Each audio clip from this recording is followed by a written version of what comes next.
So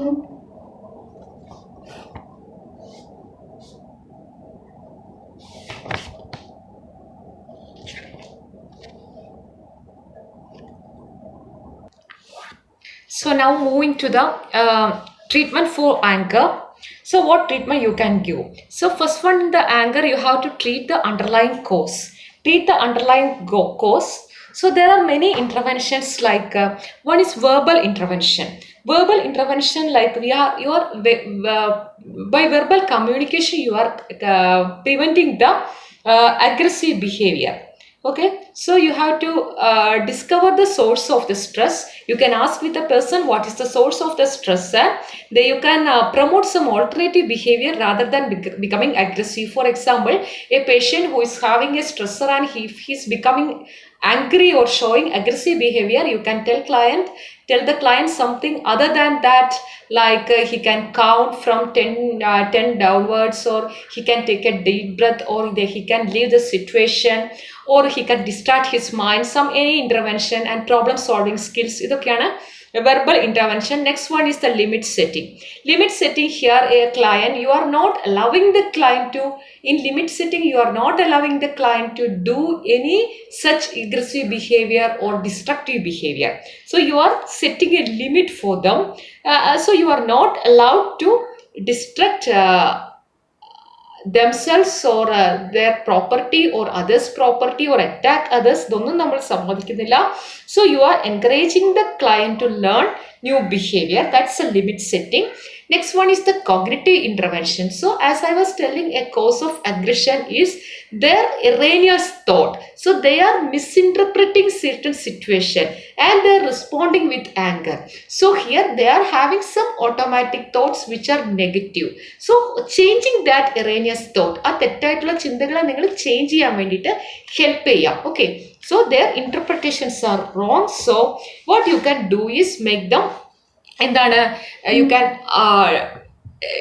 help the client to view the situation positively, and make them assertive rather than getting aggressive.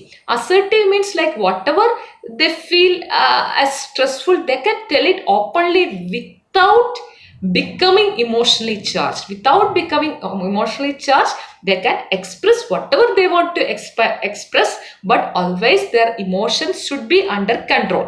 So that making the client assertive, and their cognitions, that is their erroneous thinking, has to be changed, because their erroneous thinking, which is dysfunctional, and it can cause anger. So next one is the cognitive reframing. Cognitive reframing, you have to make them understand the connection between their thought, their emotion and their action. So there is a certain thoughts that make the patient aggressive, and this aggression can lead to physical attacks. So make them understand about the connection between their thought, their emotion and their behavior. So, and what you have to do is their erroneous thinking has to be changed, or their automatic negative thoughts has to be changed.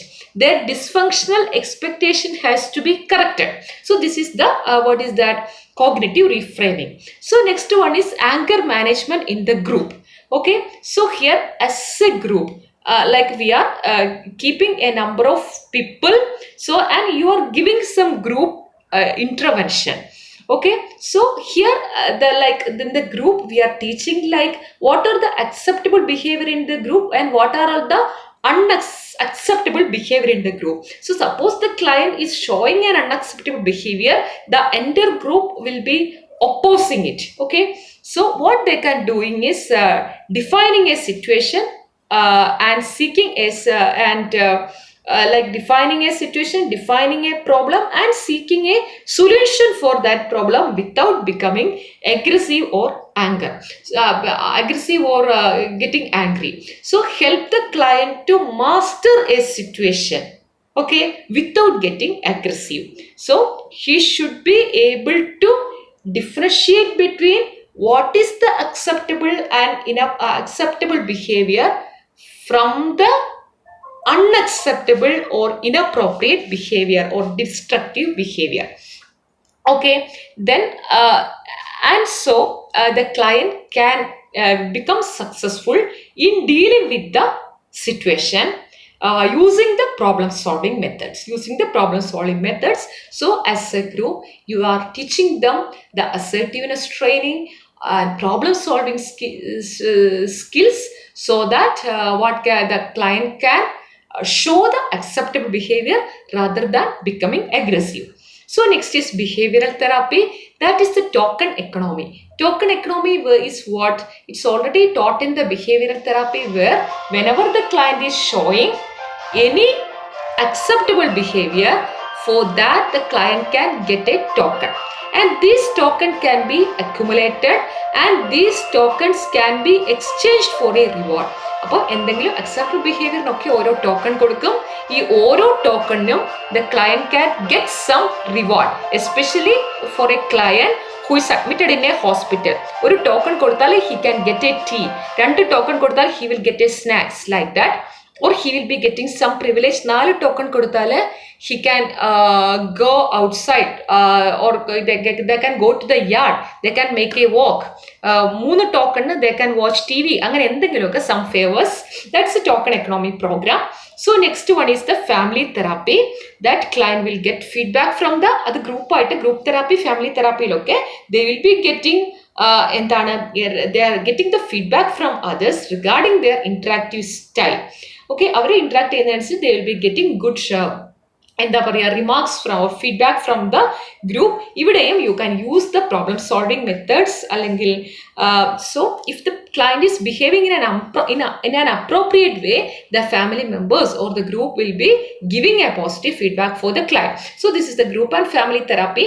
Now coming to the pharmacotherapy, usually ഇതിനകത്ത് കൊടുക്കുന്ന antipsychotics like haloperidol can be given, chlorpromazine can be given. For mood stabilizers like lithium can be given, and typical antipsychotic risperidone.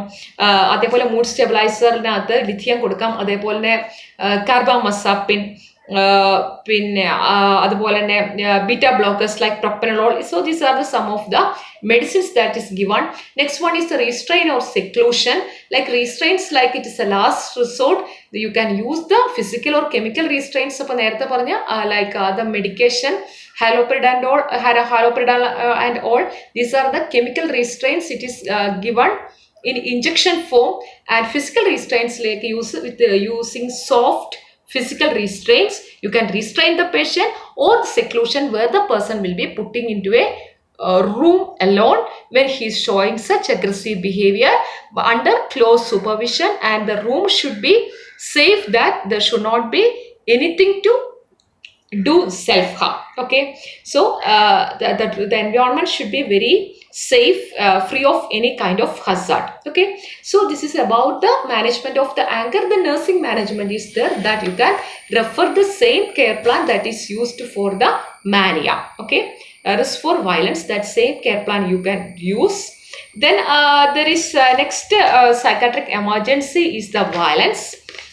In Neeraja it is given separately, aggression and violence. So what is violence? The difference between aggression and violence is violence is a severe form of aggression where the person can attack others or attack self. Okay, so people have a misconception that all violent people are psychiatric. No. So apart from psychiatric illness also some people get violent. What are the risk factors of violence? That is the demographic factors, mainly young age and mostly males തന്നെയാണ് violence ഉണ്ടാക്കുന്നത്. And people with limited education, people who are coming from low socioeconomic background, lack of employment. So these are all, and these people usually will have a history, like there is a history of the history of violence in their past, and many of them are affected with antisocial personality disorder. Many are coming from a a criminal background, or a history of family violence, or a history of cruelty to others, cruelty to animals. അതൊക്കെ ഉള്ളവരാണ് violence ഉണ്ടാവുന്നത്. Then in some medical causes, some head like some traumatic head injuries can cause, and many of the central nervous system dysfunctions can make decline violence. And in socio environmental factors like that is they have association with the anti-personal antisocial personality, and അതുപോലെ തന്നെ like peer groups with the similar എന്താ പറയുക who are violent or assaultive. Then a person who is too much dependent on the family members, they're living in a what is that, in an area where there is a lot of criminal activities or violent activities happening. Then accessibility to lethal weapons, ഇതൊക്കെ വയലൻസിന്റെ socio എൻവയോൺമെന്റൽ cos ആണ്. And cognitive causes is mainly negative perception. The person is taking everything negatively or erroneous perception.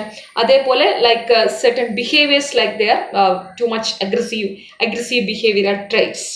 Okay, then these people are having poor impulse control. They don't have any ability to control their impulse. Then there is what is that, they are very much exploitative. Their interaction style is exploitative, and they have got an intention to harm others or self. Okay, so these are some of the risk factors. So mainly നമുക്ക് പറയാവുന്നത് certain personality disorders like antisocial personality disorder, then paranoid personality disorder where the person is suspicious on others, and some organic illness or illness of the brain. അതേപോലെ തന്നെ ഡെലിറിയത്തിനകത്ത് വരാം, അതേപോലെ delirium, dementia, drug intoxication, drug വിഡ്രോവലിനകത്ത് വരാം, അതേപോലെ mental retarded people, epileptic people, അതേപോലെ with people with domestic violence, അതേപോലെ many psychiatric conditions like mania, സൈക്കോസിസ്, അതേപോലെ എന്താണ് schizophrenia, acute stress reaction, panic disorder, psychotic ഡിസോർഡറിലൊക്കെ നമുക്ക് വരാം. And these people what is their manifestation, they are very irrational. Many of them will be having delusions, and they are very uncooperative, they are violent. And especially they easily feel humiliated, പെട്ടെന്ന് humiliated ആയിട്ടൊക്കെ തോന്നുന്ന ആൾക്കാരാണ്. So how we can manage is same like medications, mainly haloperidol, chlorpromazine with all those antipsychotic, അതേപോലെ benzodiazepines like diazepam. അതേപോലെ വയലൻസിൽ in psychiatric patients all we are giving ECT, electroconvulsive therapy for such people. അപ്പോൾ ഇതിൻ്റെ management almost like the management of the എന്താണ് aggressive person. Now coming to the next one is about the hysteria. Hysteria എന്ന് പറഞ്ഞു കഴിഞ്ഞാൽ എന്താണ്? It is like if this person is having some deep down psychological conflicts, and these conflicts are manifested in the form of a physical illness. അപ്പോൾ ഇതിനകത്ത് സാധാരണ പറയുന്നത് conversion dissociative disorders ആണ് ഇതിനകത്ത് വരുന്നത്, അല്ലെങ്കിൽ സൊമാറ്റോഫോൺ ഡിസോർഡേഴ്സ് ആണ്, where the person patient will be showing the symptoms of a physical disorder.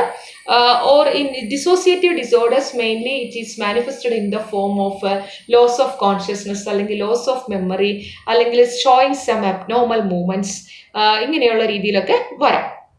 Okay, so അപ്പോൾ ഇതിൻ്റെ ഇറ്റിയോളജിക്കൽ ഫാക്ടേഴ്സ് എന്ന് പറഞ്ഞാൽ mainly in the developmental level there is unsatisfied parent child relationship, അല്ലെങ്കിൽ വളരെ insecure environment in the childhood like broken families or marital discord in their family.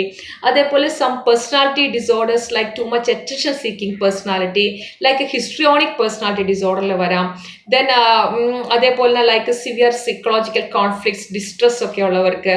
Then prolonged ശരിക്കും some kind of physical illnessനകത്ത് prolonged physical illness or in head injury similar features can occur. അതേപോലെ എന്താണ് impaired social functioning, occupational functioning, ഇതൊക്കെയാണ് ഇതിൻ്റെ certain causes എന്ന് പറഞ്ഞാൽ. And incidence എന്ന് പറഞ്ഞാൽ mainly it is seen among women. അതേപോലെ peak age is 20 to 30 years and common in unmarried, single ആയിട്ടുള്ള, സെപ്പറേറ്റഡ് ആയിട്ടുള്ള, വിഡോ ആയിട്ടുള്ള ആളുകളിലാണ് ഉണ്ടാവുക. So mostly seen in women, and usually the sufferers will be having low intelligence. Okay, and in children and old people the manifestation of this disorder is very high. Okay, so the and especially it is characterized by primary and secondary gain. In primary gain, by showing these symptoms the person is escaping from a conflict, and secondary gain where the person is getting additional care, attention, or what is that sympathy from others, or they will be exempted from their responsibility. അപ്പോൾ ഇങ്ങനെയൊക്കെ ഉള്ളപ്പോൾ they will be these symptoms will be manifested again and again. What I was telling, if the family members are showing too much attention, too much care, and if they are exempted from the responsibility when they show this manifestation, this disorder will be appearing again and again. So symptoms എന്ന് പറഞ്ഞു കഴിഞ്ഞാൽ പല ആൾക്കാരിലും different types of symptoms are exhibited. Some people വളരെയധികം abnormal movements can be usually found, or sometimes it is manifested as പലതരത്തിലുള്ള paralysis, ക്വാഡ്രിപ്ലേജിയ, പാരാപ്ലേജിയ, അല്ലെങ്കിൽ എന്താണ് anaesthetic patches on the skin. ചിലരിൽ എന്താണ് ഡിഫിക്കൽട്ടി ഇൻ വിഷൻ അകത്ത് വരാം, ഡിഫിക്കൽട്ടി ഇൻ ഹിയറിംഗ് ആയിട്ട് വരാം, അല്ലെങ്കിൽ ഡിഫിക്കൽട്ടി ഇൻ സ്പീച്ച് ആയിട്ട് വരാം. അങ്ങനെ പലതരത്തിലുള്ള different types of weakness can occur. അതേപോലെ some people like exhibiting analgesia, and some people will be having different types of what is that GI symptoms, അല്ലെങ്കിൽ cardiac symptoms, respiratory symptoms, അങ്ങനെയൊക്കെ പല രീതിയിലും വരാം. അപ്പോൾ ഇതൊക്കെ വരുന്നത് എന്താണ്, കൺവേർഷൻ റിയാക്ഷനിൽ വരുന്നതാണ്. Dissociation, as I was telling, dissociative fugue, dissociative amnesia, trance and possession disorder, അതേപോലെ തന്നെ എന്താണ് ഡിസോസിയേറ്റീവ് മോട്ടോർ ഡിസോർഡർ, അതേപോലെ multiple personality disorder, Ganser syndrome, ഇതൊക്കെ നിങ്ങൾക്ക് പറഞ്ഞു തന്നിട്ടുള്ള കാര്യമാണ്. അപ്പോൾ ഇങ്ങനത്തെ സിവിയർ ആങ്സൈറ്റി ഇങ്ങനെയൊക്കെ ആയിട്ട് വരാം. And all these people will be having very low self-esteem. They are impulsive, attention seeking ആയിരിക്കും ഒരുപാട്. They want to get the attention from others. അതേപോലെ too much narcissistic behavior, extreme self-love. They will be thinking only about themselves. Too much centered, egocentric ആയിരിക്കും, self-centered approach, and they will be too much emotional, too much inappropriate, exaggerated, അല്ലെങ്കിൽ dramatic ആയിട്ടുള്ള expressions, അല്ലെങ്കിൽ symptoms of manifestation of symptoms they will be showing in a dramatic way, and they are trying to manipulate others. മറ്റുള്ളവരെയൊക്കെ they are trying to control or manipulate others, and they are very suggestible, like മറ്റുള്ളവർ എന്തെങ്കിലും പറഞ്ഞു കഴിഞ്ഞാൽ too much suggestible. They will be showing childlike behavior. ഇങ്ങനത്തെ കാര്യങ്ങളൊക്കെയാണ് ഡിസോസിയേഷനിൽ വരുന്നത്. Okay, so these are all what I was telling is about the hysteria. Okay, അപ്പോൾ hysteria is ഇങ്ങനത്തെ ഫീച്ചേഴ്സ് ഒക്കെ കാണിച്ചാൽ this is also a psychiatric emergency. So next one is the pseudoseizures. Pseudoseizures is a part of hysteria, or it's called as നമ്മൾ എന്താണ് ഹിസ്റ്റീരിക്കൽ fits, അല്ലെങ്കിൽ സ്യൂഡോസീഷ്യസ്, അല്ലെങ്കിൽ dissociative സീഷ്യസ് നമ്മൾ പറയാറുണ്ട്. So it is characterized by the convulsive movements. Patient will be showing the convulsive movement is similar to the epilepsy, but the difference is like actually these people does not have any organic cause, but because of a deep psychological conflict they are manifesting the features of epilepsy. So here there are a lot of difference between hysterical seizures and the real what is that epileptic seizures. അപ്പോൾ epileptic സീഷ്യസ് പോലെ തന്നെയുള്ള movements, but there are lot of difference. അത് നമ്മൾ dissociative disorders പഠിക്കുമ്പോൾ നമുക്ക് മനസ്സിലാകും. കൂടുതലായിട്ടെന്ന് വെച്ച് കഴിഞ്ഞാൽ അതിനകത്ത് ഒരുപാട് കൂടുതലായിരിക്കും. Like the duration of the episode ഉണ്ട്, വളരെ കൂടുതലായിരിക്കും. പിന്നെ പലപ്പോഴും ഓറ പോലത്തെ കാര്യങ്ങൾ ഉണ്ടാവില്ല. And head turning will be bilateral ആയിരിക്കും. Then their gaze will be usually epileptic seizures, the gaze fixed ആണെങ്കിൽ this here their eyes will be moving, then they will not get any tongue bite, or they will not be any what is that in usually in epileptic seizures there is there is incontinence will be there, but here incontinence will not be there, and it will not occur in the sleep, or it is usually happening in the indoor safe places. അങ്ങനെയുള്ള കുറേ difference ഉണ്ട്. So anyway this convulsive movements ഉണ്ടാകും. And so actually that's a measure to relieve their stress, and actually unconscious ആയിട്ട് വരുന്നതാണ്, but എന്താണ് in order to get attention from others. Okay, അപ്പോൾ treatment എന്താണ്, like remove the patient from that. അപ്പോൾ usually stress causes this type of seizures, so remove the patient from that immediate surrounding, and there should not be any like what is that onlookers. Suppose if the number of audience is more, the client will be exhibiting more and more epilepsy, അപ്പോൾ ഒരിക്കലും audience ഉണ്ടാവാൻ പാടില്ല. And so many times നമുക്ക് placebo കൊടുക്കും. കാരണം in the hospital പലപ്പോഴും water for ഇഞ്ചക്ഷനോ അല്ലെങ്കിൽ saline അങ്ങനത്തെ എന്തെങ്കിലും കൊടുക്കാറുണ്ട്. അല്ലാതെ വേറെ ഒന്നും കൊടുക്കേണ്ട കാര്യമില്ല. Because it's not due to any organic cause. പലപ്പോഴും benzodiazepines are given in order to calm down the patient and relieve the anxiety, be with the client.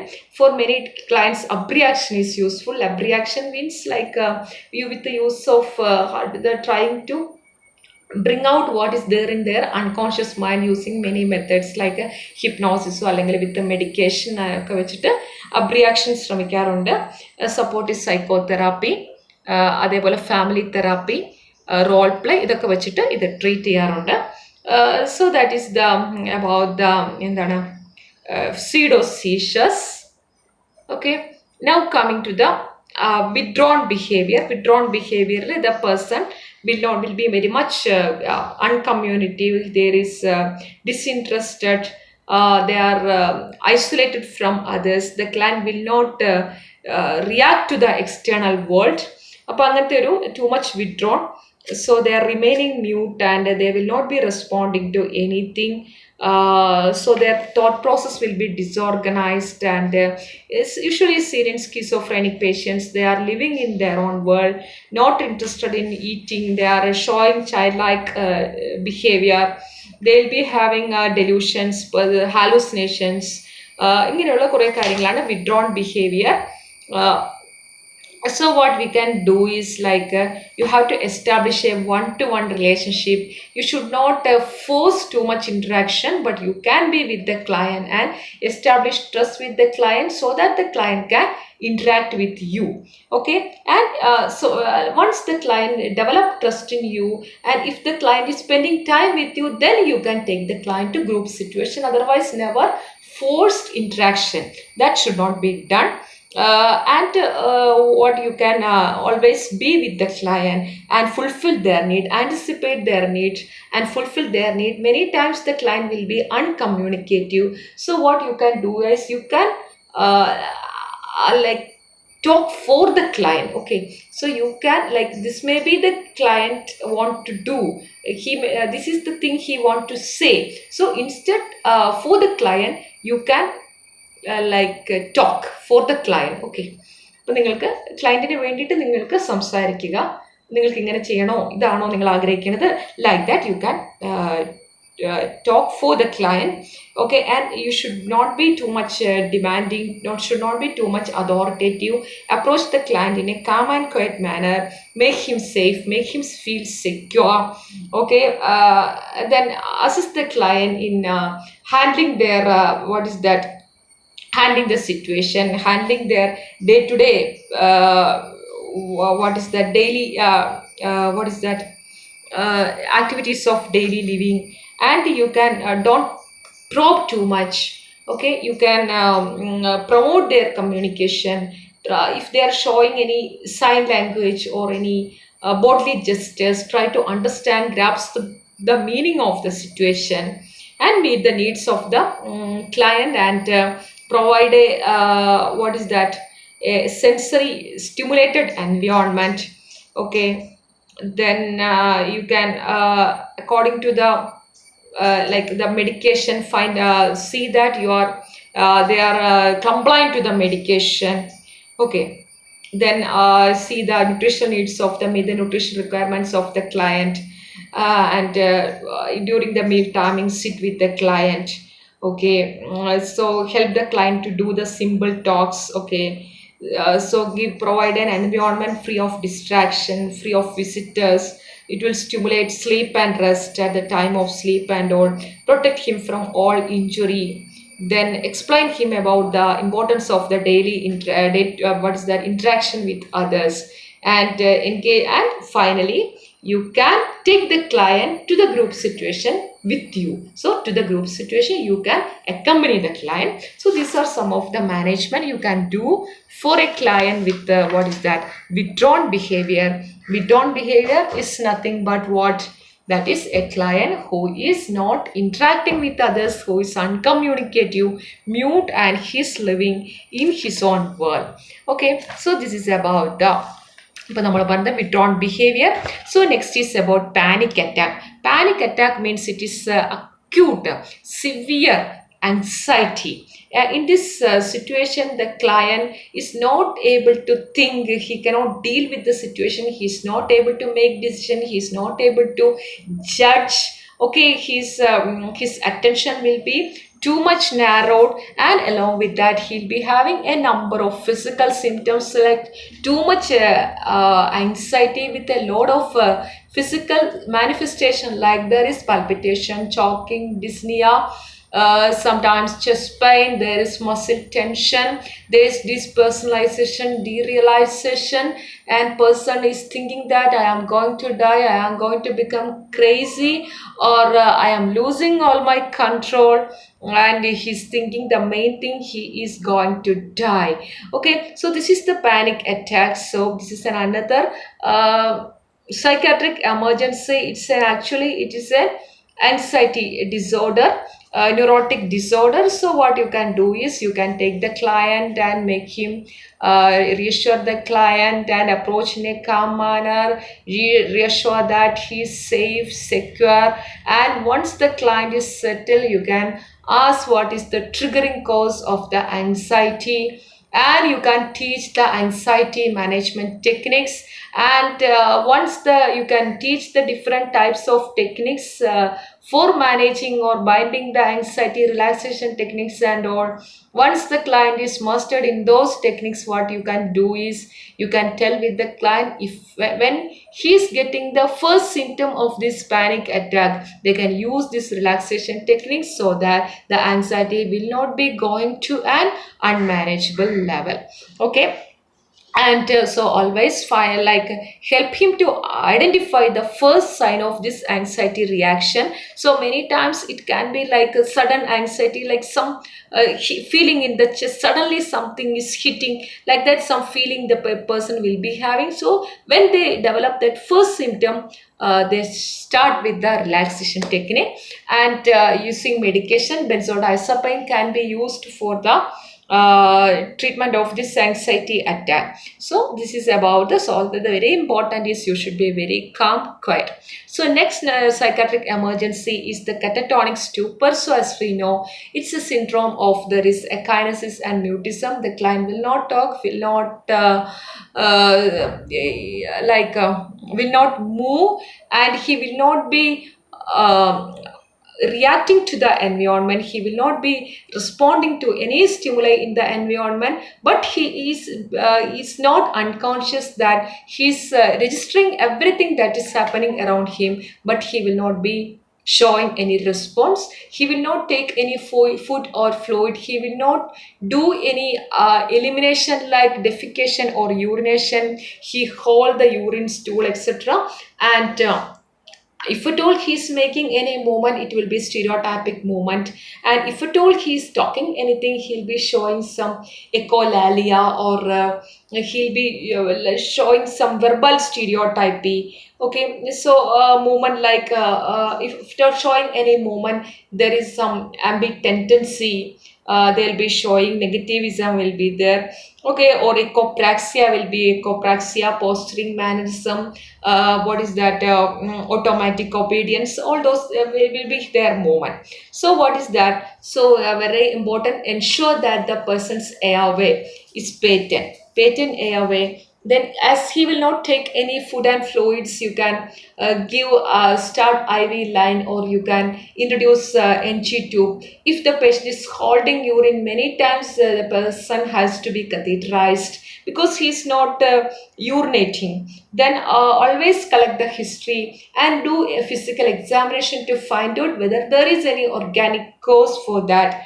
Okay, and always do the blood investigation to find out the cause of this stupor. So the care, the entire care should be like the care of an unconscious patient, but always remember that the patient is not unconscious. Whatever you are talking, he's understanding everything, but he's not responding to anything. Suppose if the patient is in same position, he's not changing the position, there is a risk of pressure ulcer, and also you should see the position changing, and everything should be done like a unconscious patient, but the person is not unconscious. So that is about the stupor. Hysterical attacks already we have seen. So next one is the what is that, transient situational disturbances. Okay, so this is characterized by some what is the disturbed behavior, disturbed feeling due to some overwhelming external stimuli. Something has happened in his surrounding and which is that much like intolerable for him, and he is responding with his disturbed feelings and behavior. So in that situation, so something so much stressful has happened in the immediate situation. Client is behaving abnormally. He's showing some like his emotional reactions are abnormal. So in that condition, what you can do is you can reassure, make him feel safe and secure. And many times, like for example, in my neighborhood recently, the lady showed the symptoms of these disturbances, transient institutional disturbances, because her son committed suicide, and immediately before the burial, she was screaming loudly, and she was not at all opening her eyes, and she was fell on the floor, and she was only making the sounds like screaming sounds. That was the only thing. She was not responding to anything. So why this situation has happened? So because the son's death was too much unbearable for her, and she's responding with this abnormal behavior. So find out the cause, and many times they need sedation. And once the client is settled, you can if she's able to talk, you can ventilate, help the patient to ventilate their feelings, and many times they need counseling. So that is the management, and provide a calm environment, and there should not be too much people around to avoid all distractions in the environment. So that's about the transient situational disturbance. Next one is delirium tremens. That happens in people who are dependent on alcohol, and who they are using alcohol excessively, and if they stop it suddenly, or if they reduce the amount of alcohol within 72 hours after stopping the alcohol, they will be showing the symptoms of delirium tremens. Like there is delirium, that is clouded consciousness, disorientation, memory disturbance. Then there is hallucinations, illusions, and agitation. Then too much fright, what is that, to extreme fear. Then some will be having persecutory delusion and violence. Then many of them will be having sleep disturbances, that is insomnia, sleeping during the daytime they'll be sleeping, nighttime they will be awake, and they are making noises like screaming voices and all. Okay, so they'll be having frightening dreams, like that. So this is the delirium. So yeah, like what is the management? Mainly these people has to be hospitalized and keep them safe. So there is a lot of chances for self-harm and harm to others. So usually in the initial period sedation is given, and usually it is treated with the benzodiazepine. So for them usually lorazepam 4 mg IV is given, and followed by the oral medication.